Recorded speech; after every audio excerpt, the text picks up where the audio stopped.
নির্বাচিত সরকার কবে আসে নাই? এদেশে হাজার হাজার বার নির্বাচিত সরকার আইছে, কি করেছে?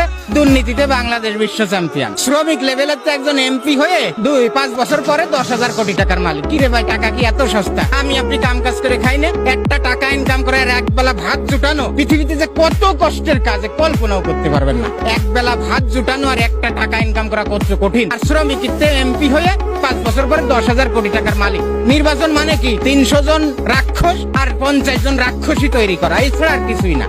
আপনার আমার ভাগ্য পরিবর্তন হবে নির্বাচন হলে? এতদিন নির্বাচন হয়েছে, তাহলে তো আমরা লাটে উঠে যেতাম। নির্বাচন নিয়ে কি অন্তর্বর্তীকালীন সরকার কোনো তালবাহানা করছে কিনা? প্রশ্নই আসে না। ওনার কোনো খায়েশ নাই। ওনার যদি খায়েশ থাকতো, ওনার আন্তর্জাতিক যে লবি, কালকেই ভারতও তার পক্ষে কথা বলতো, আমেরিকা তার পক্ষে কথা বলতো, জাতিসংঘ বলতো, ইউরোপীয় ইউনিয়ন, ওই সারা 205টা দেশের রাষ্ট্রপ্রধান, সরকার প্রধান বাংলাদেশে আছে বলতো যে এই লোকরে বসায় দিয়ে গেলাম, কোন শালা যেন নামাতে না পারে।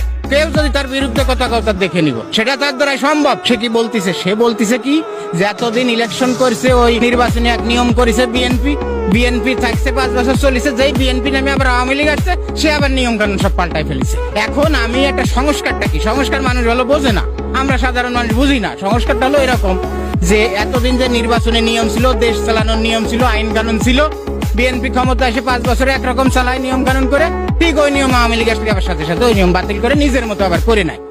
এখন আমি সুন্দর করে সবাইরে নিয়ে একটা নিয়ম কানুন তৈরি করব, ওই নিয়ম কানুন যাতে আর কেউ ভঙ্গ করতে না পারে, সেজন্য প্রত্যেকের বন্ড সই নেব।